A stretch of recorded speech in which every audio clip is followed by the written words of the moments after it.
ये खबर जो हम आपको बताने जा रहे हैं वो जंग की नहीं है, लेकिन उसमें बारूद की बू छिपी है।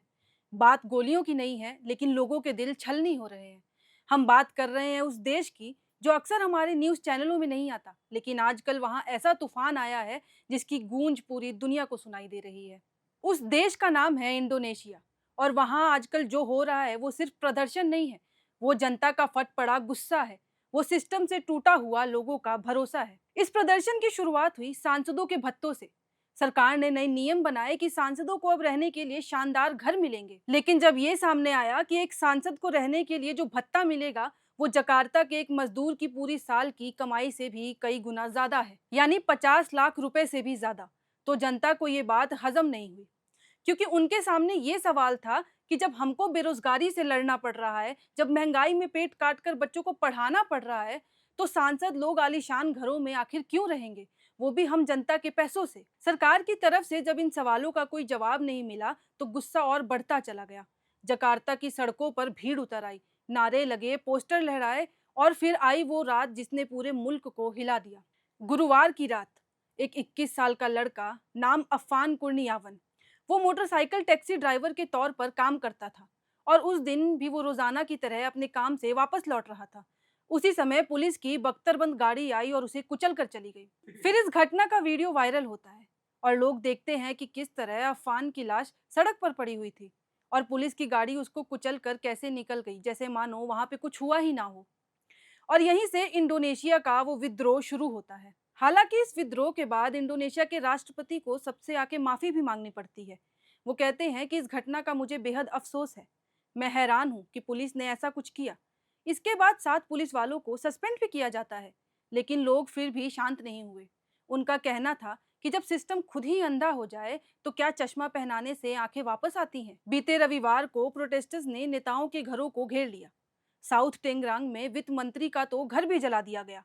कीमती सामान उठा लेके लोग वहां से फरार हो गए। नेशनल डेमोक्रेटिक पार्टी के सांसद अहमद सहरोनी, उनके घर में तो लोग बाथटब तक उठा के ले गए। अब आप सोच रहे होंगे कि कोई बंदा बाथटब चुराकर करेगा क्या, लेकिन सवाल यहाँ पर चोरी का नहीं था।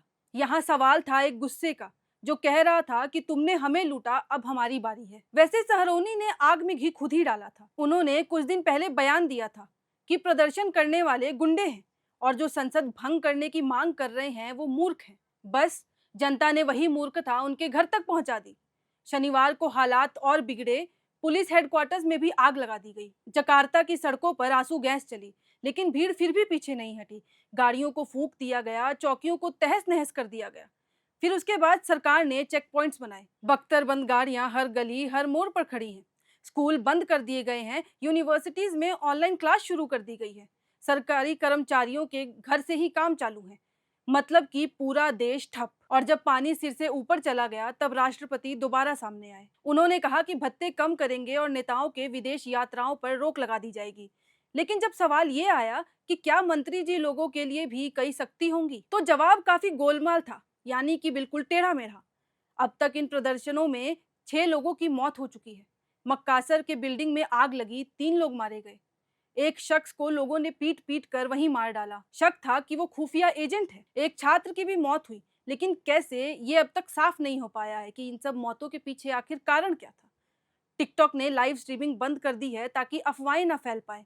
लोगों का कहना है कि ये सब कुछ वैसा ही लग रहा है जैसे कि 1998 में हुआ था, जब ऐसी ही एक बगावत ने राष्ट्रपति सुहार्तो की 30 साल पुरानी सत्ता को उखाड़ फेंका। अब सवाल ये है कि क्या प्रभुओं की सरकार भी उसी राह पर निकली है? क्या ये आंदोलन भी सिर्फ भत्तों की लड़ाई है, या फिर ये उस आग की पहली चिंगारी है जो किसी न किसी को जलाकर ही मानेगी? क्योंकि जब भूख और अन्याय के खिलाफ इंसान सड़कों पर आता है तो सिर्फ सरकार ही नहीं, पूरी व्यवस्था हिल जाती है। बहरहाल इंडोनेशिया में मची इस उथल पुथल से जुड़ी अपडेट्स हम आपको आगे देते रहेंगे। लेकिन अगर आपको हमारा ये वीडियो पसंद आया हो तो कमेंट सेक्शन में ज़रूर बताएं, और तब तक के लिए देखते रहें एयर नाउ।